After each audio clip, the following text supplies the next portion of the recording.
Okay, so I have this program here. I've already made this, and I've actually done two of them. I'll show you both of them. And the idea was to determine the magnetic flux through this loop due to this moving charge. But I did it just for one instant. I didn't actually move the charge. But I had to do that because, it's kind of difficult. It's not super straightforward to calculate the magnetic flux through this loop because, and I'm going to tell you what flux is. Don't worry about that in a second. I'm going to give you a complete review. Because if you look right here on this side, the magnetic field's stronger than on that side, so you'd actually have to integrate. But the direction could change too. In this case, the direction's all the same, but it could be super complicated. Okay, so what I did was to break this into squares, and then for each square, I can assume that the magnetic field's constant over the size of that square and calculate the flux just as a B dot dA. And then add up the fluxes for all the squares. Okay, so then I did this again another way. I did this with the Monte Carlo way, which I kind of really like a lot too. So in this case, I just generate 400 circles to fill my big circle. And I randomly put them in different locations so that it looks like it doesn't completely fill it up. But it's okay, right? Because the total area of all these circles is still the same. So it gives a pretty good value for the flux. And these two methods give the same thing. Let's just rerun this so you can see that I get a little bit different thing. See, so it looks a little bit different every time it's random. And so now what I want to do is to move the charge and calculate the flux as a function of time, and then use that to calculate the induced EMF. So let's talk about this on paper. Switching to paper. Okay, so here we are. So the first thing first, I have the magnetic field due to a moving charge. So if I have a moving charge, let's just put it right here, a velocity v and a charge q, and I want to find the magnetic field right there at some vector r. Well, b, the magnetic field vector, is mu naught over 4 pi, which is just a constant, qv cross r hat, all of that divided by the magnitude of r squared. Okay, so I can calculate the magnetic field. Now, what about the magnetic flux? We define flux as the surface integral, which I'll just write this. I'll just write as one integral, b dot n hat dA. So this says take some differential area element. N hat is a unit vector perpendicular to that area element, and b is the magnetic field. So I have to take the dot product and then do that. And I do that for all my pieces. If it's possible to integrate, I could integrate. If not, I could do it numerically, and that's what I did numerically. Now, what I really want to do is to show this would work with Faraday's law. So let me write down Faraday's law. It says that this. I'll write it out and then I'll explain it. The closed integral of E dot dl, so this is a path integral, is equal to negative the time derivative of the flux B dot n hat dA. So this is Faraday's law. So this says that if I have a flux through some surface area bounded by the same path that I integrate the electric field over, then the changing flux creates an electric potential around that loop. And this is kind of a big deal, okay? So this says that would be Curly electric fields, or non-Coulomb. And so let's just talk about that real quick. If I have a positive charge, the electric field around that looks like this. It points away. So if I take a path integral in a complete loop around there, I'd get E dot dl equals 0. The path integral for a Coulomb field is going to be 0 around a complete loop, and it has to be, right? That's how we get Kirchhoff's loop rule. That's essentially what that is. And you can see here in this particular case, E and dl would be this, are always perpendicular, so E dot dl would be 0 and it gets 0. But it works for any closed path, okay? But that's a Coulomb field. If I have a loop and I have a changing flux, let's just say this is my magnetic field and it's changing, I can get an electric field that looks like this around that loop. Now I do E dot dl and I do not get 0. I get some value. And that would be the EMF. We could call that EMF around that loop would be the integral of E dot dl. It's not going to be 0, right? It's always in the E and dl are always in the same directions.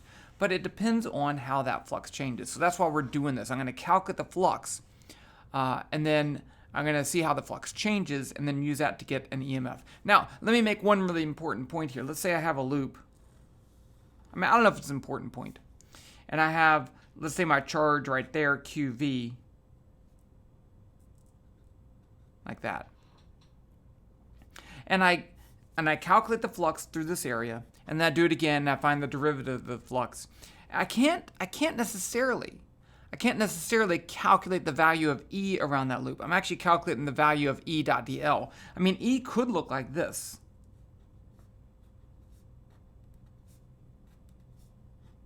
Something. I don't know. I don't know what the E is. I just know that if I integrate around that loop, I get E dot dl and I get some EMF.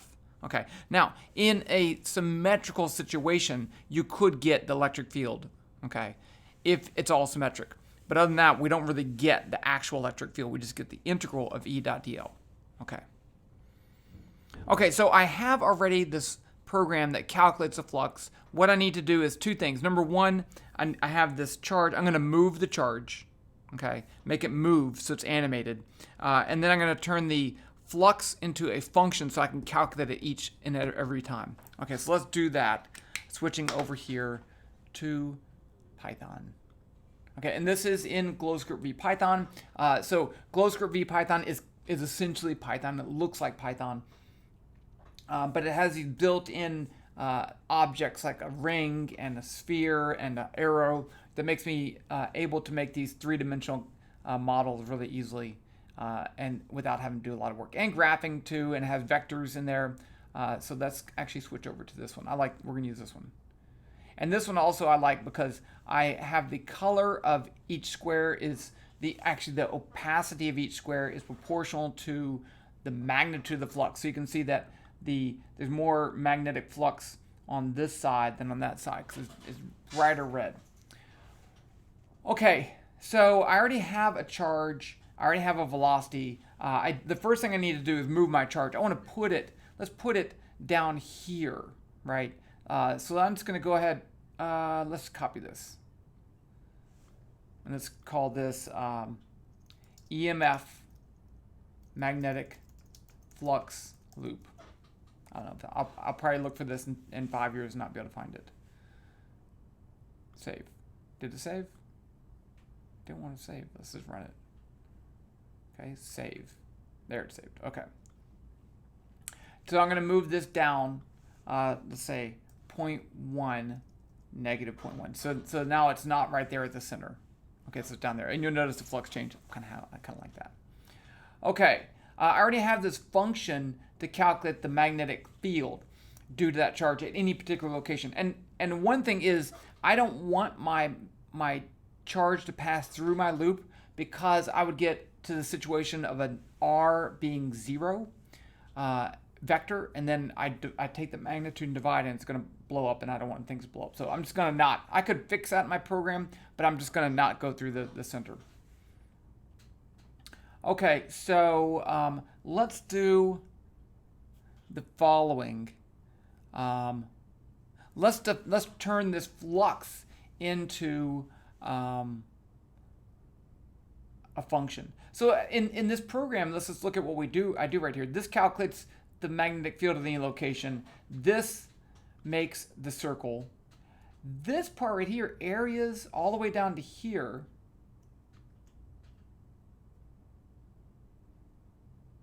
and no, down here. That makes the squares. And so I'm going to leave the squares as they are, okay? Because that just makes these areas. I call them a list of objects called areas. So I can make a function that uses that list of areas and then just calculates the flux. Okay. So I don't have to do that every time. I just have to calculate the flux every time. Okay, so what I did before is calculate the flux right here. I'm going to turn this into a function. Should I make this a little bit bigger? Hope that's better. Okay, so let's make this a function. Let's call this function B flux. for that, because I don't want to use flux, or I used that before. Now, what parameters am I going to pass to this function? So I want to pass the location of the charge, the velocity of the charge of the charge, and my list of areas. That way it can be the most generic. So I'm going to call this RQ is the vector location of the charge that's moving. VQ is the velocity of that charge. QQ is the charge of that charge. And then I'll call this R areas. So it's just the, I don't know, it's the list of areas. I don't want to use the same word areas because I don't want it to be a global list. I want it to be a unique list. Now I can put up here a comment. This calculates the flux. You could give it more detail, but I'm too lazy. Okay, so now all this stuff I want in my loop. So this is tab indent this, and we can fix it.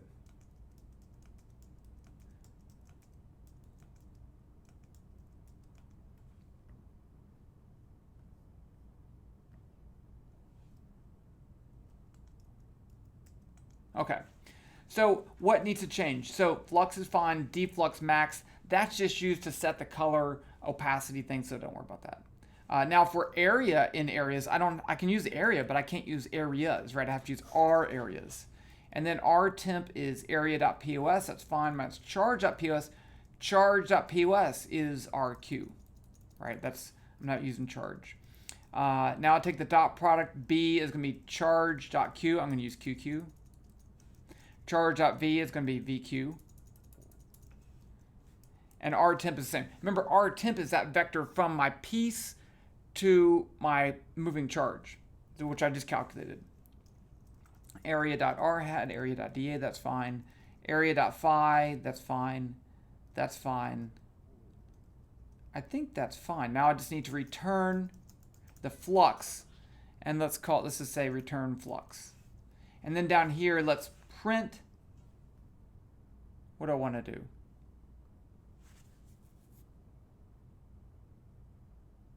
I didn't do anything. We could just print the flux at, let's call this, just for a test, B flux. See, look at this value right here. If I put my same values, I should get that same thing out. So let's just put B flux of charge.pos, charge.v, charge.q, and areas. I think it should give me that same number there. This is a little test. And it didn't. Can't find variable q. Oh, QQ.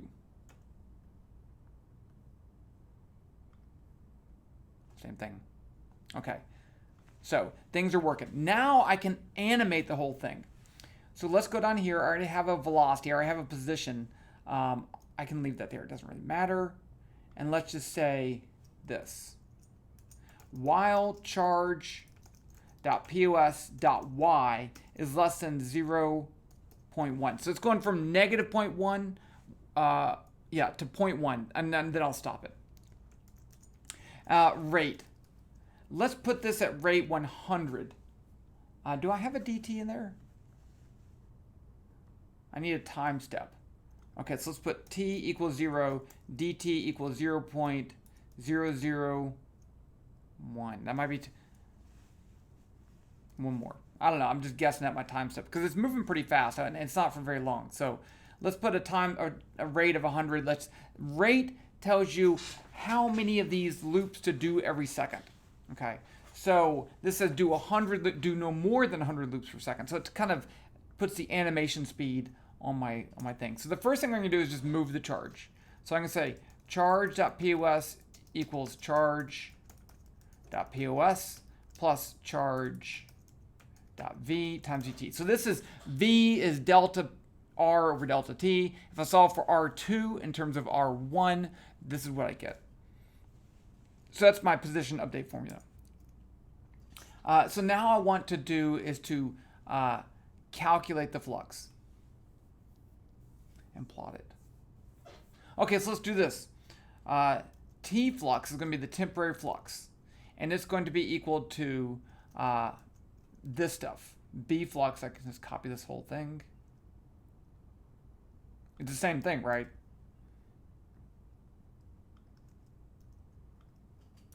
So that's going to return and give me a single value.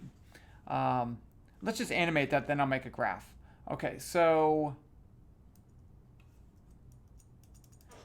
T flux, and then I can update time. T equals T plus dt. I think that should work.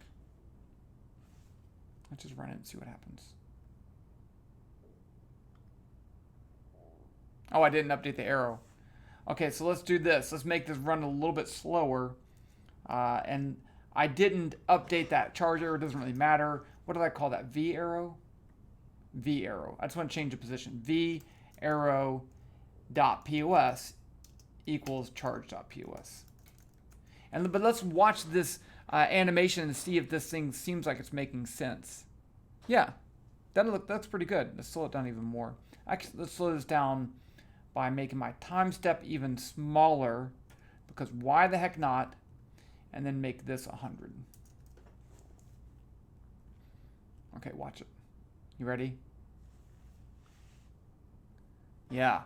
Look at that. The flux is changing. This is that artistic thing that I like. It feels artistic. It's an actual calculation. These squares look a little weird just because it's zoomed out. Okay, but there you go. So now let's plot the flux as a function of time.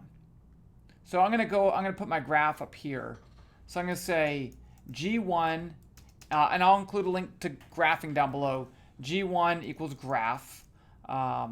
Title equals magnetic flux. Let's call it B flux. X title equals time. Let's just call it T in seconds. And then Y title is going to be equal to flux in Tesla per meter squared. Tesla meter squared. What else do I need in there? I think that's good. Okay, now I need that just makes my axes. I do want to put this. I want to give it a size. So let's put a comma. And let's put height, width equals 500, height equals 250. And then F1 equals G curve. Graph equals G1. So what this does is, if I have multiple graphs, which I'm going to have multiple graphs, this says put this curve in that graph. And then I'm going to give it a color, make it blue. Okay, so now down here in my loop, I want to plot a data point. So I'm going to say F1 dot plot, and the coordinate's going to be T, and the Y coordinate's going to be T flux. Let's see what that looks like.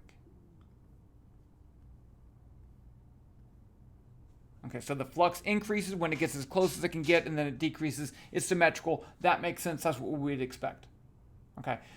But now, how do I find the derivative of this? How do I take the negative derivative of this? Let me switch over to paper so we can talk about derivatives, numerical derivatives. So paper view. Okay. So let's say that I have some data points. And this is flux as a function of time. And so it goes like this. Like that. Okay, these are all just actual values. I have a flux and a time value for each one. So the easiest way to take the derivative, remember that I can write d flux dt is equal to delta flux over delta t. So I know this is, I'll call this flux 1, flux 2, flux 3. So if I want to calculate the derivative right here, it's wrong, okay, but the points are really close together, it doesn't really matter. I can say d flux dt is going to be equal to flux 2 minus flux 1 over delta t. So I'm actually going to find the slope between those 2 points. And I'm going to assign that to this time, which is wrong, right? I should probably assign it to the middle time, but these points are going to be really close together. It's not going to really matter. It does matter if you're dealing with real data, because your real data is kind of erratic, but I'm calculating this anyway, so I think it's going to work out okay. Now, how do I get phi 1 and phi 2? What I'm going to do is to put all my phi values into a list, and then I can go through the list and deal with it that way. Okay, so that's what I'm going to do. Let's go ahead and make a list of fluxes so that I can then find the derivative and plot them. Okay, so switch over to computer. Okay, so I'm going to first go up here and make two lists. I'm going to call this first one fluxes. It's an empty list. So I'll probably include a link to list down below. If I forget or you really care, let me know. You know I'll reply to you guys, so just, you got to tell me. I'm also going to make a list for time. And I don't actually have to do this, but I can. That way when I plot things, I have my times, fluxes already connected together. Time proceeds in a regular fashion, so I could figure it out, but I don't want to. Okay. Should I show you how list works? I don't think I will. Let's just move ahead. Okay, so down here, what I want to do is I calculate the flux, T flux. I want to add that to my list. So I'm going to say fluxes equals fluxes plus the item T flux. So, you could do append. I like to add because it just makes more sense in my brain. I'm not really a programmer. I'm a physicist. I like to calculate things. And you should do that too. If you have a particular way of doing things and it makes you happy, don't worry about it if it's not the most elegant way. If you can do it, you do it. I'm going to add to my time too, TP, with the P stands for plotting, is TP plus the actual time. Okay, so after that, I have this list.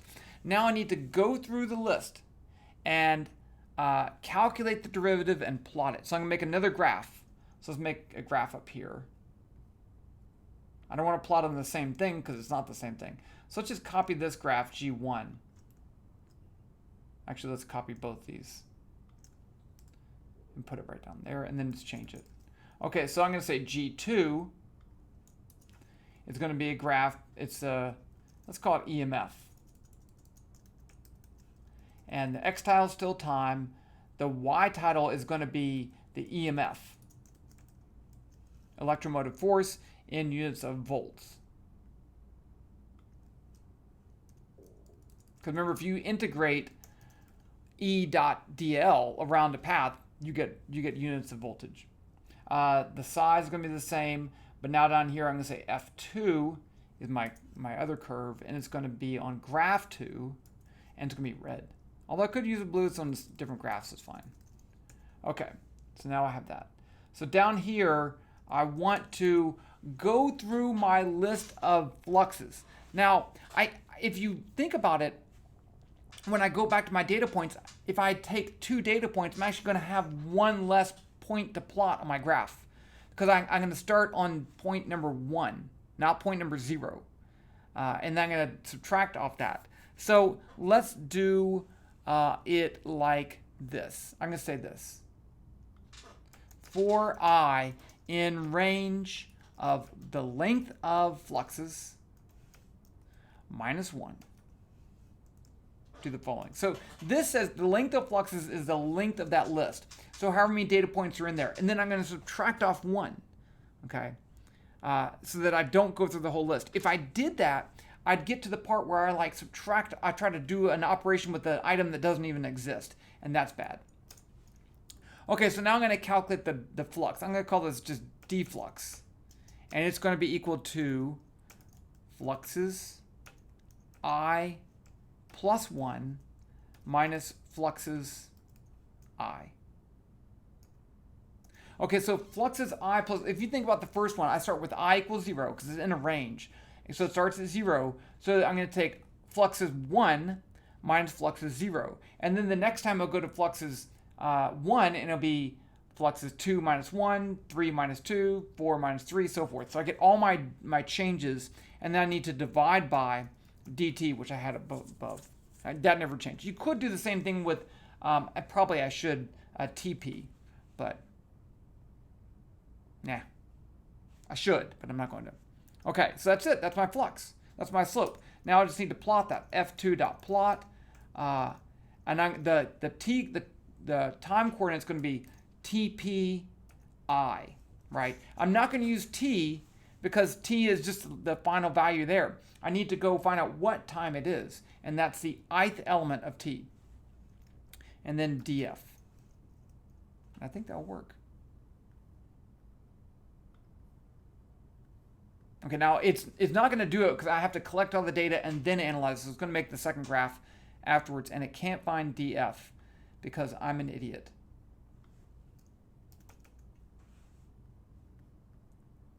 I didn't save it either. I should turn off this graph, this thing. Okay. Check that out. Okay, let's just check to make sure these things look like they're working. So where is these? Oh, I didn't put negative. I should have put negative. Okay. We'll add that in here. Negative. So right up here at t equals 9.88 times 10 to the negative fifth, you'll notice that the slope of that line is 0. So that's where the derivative should be 0. So down here, it's right around the same value. So that's good. That's a good check. Here the slope is positive. Here the slope is negative. Both of those agree. Okay. Here the slope kind of is lower than it is up here. So I think this is pretty good. And you'll notice that this is a really small voltage. That's okay. Because I have just a moving charge through some arbitrary thing. It is very, very low voltage. But I do get a positive voltage and then a negative voltage. Okay, let's do this again because we can do whatever we want. I want to pass I want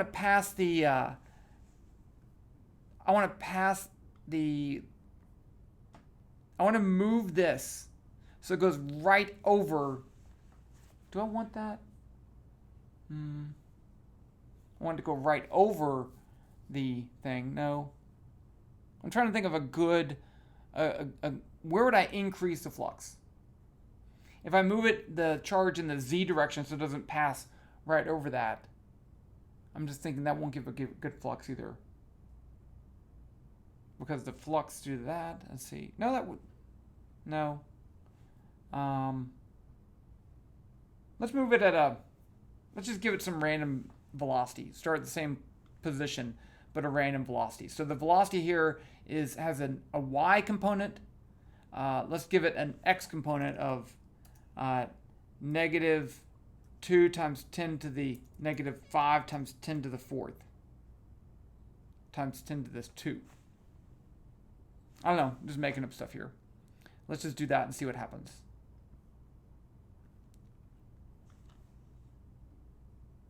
Yeah. That's cool. Ooh, something weird happened there. Huh. That might just be an integration error. But I think it's mostly legitimate. I mean, I'm not getting infinite derivatives around here because it's finite pieces. Okay. Okay, let's put it back the way it was. I don't like passing over it. Let's do oh, that was kind of fast. Let's see. No, that's fine. Let's do one more try.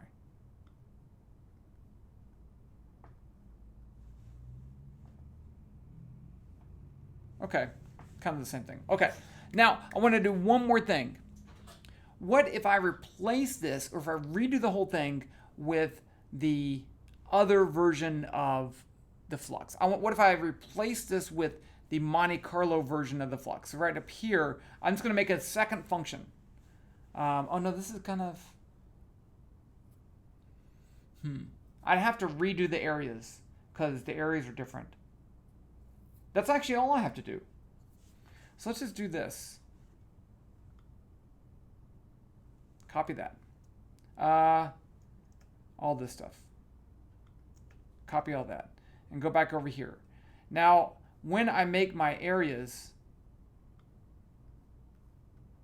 where did I do that? Right here. Okay, I'm going to make a second group of areas. And I'm going to just paste that. And that's all fine. Now I'm going to say this MC areas, right, for Monte Carlo. And that's fine. I just need to take this to MC, MC. So now I have a second set of areas called MC areas. Now let's go up here and do F1MC equals G curve, graph equals G1, color equals color dot green.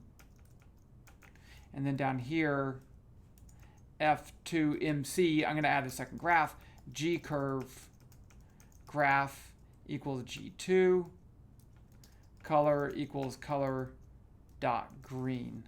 Oh, they're both green. Okay, now here's where I calculate the flux. That's fine. I don't need to change, right? Because I'm giving it a list of areas. My new list of areas is different, so it should still work. So down here I calculate my T flux. I'm going to do it again. I'm going to say T flux MC equals this exact same thing, except I'm going to use MC areas. And then up here I need another fluxes that say MC fluxes equals, I don't need another time. And then down here I'm going to say MC, you know what, it's going to make both squares. Okay, I can fix that. MC fluxes equals MC fluxes. I'm just going to leave it, I don't care. Plus T flux MC. So there are going to be squares and circles. I'm just going to leave it because I don't really care about that. I really care about the graph. The time is still the same. Now down here I can plot F2 dot plot T flux MC. And then down here, let's just copy this whole thing. There should be the same number. I think there should be the same number. So I'm going to say D flux MC equals negative fluxes. No, MC fluxes. Why did I put that? MC fluxes I plus 1 minus MC fluxes I, all of that divided by dt. And then I'm going to plot F2MC dot plot TPI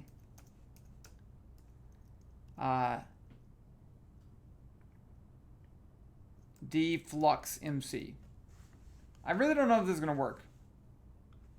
Why did I save it? Oh well, I did. Something bad happened. Can't find G. Ha! The very. I'm so dumb. G curve. GR curve.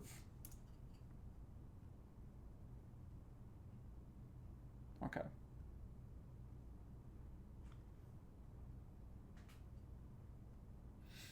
I don't see.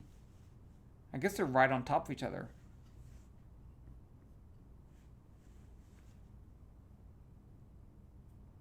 Why do I have two lines? Those two are different. What's that other red thing? I think that might be up here. G. No? Well, that's good. I'm going to stop here. You gotta know when to say that's it, right? Okay, so I'm going to give you this code. I'll link the other videos down below.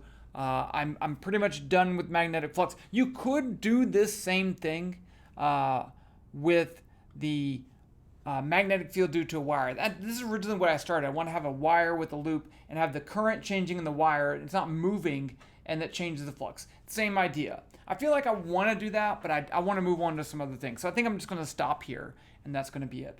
But if you have questions about this, you know I'm here for you. Just ask me, and I will talk to you later.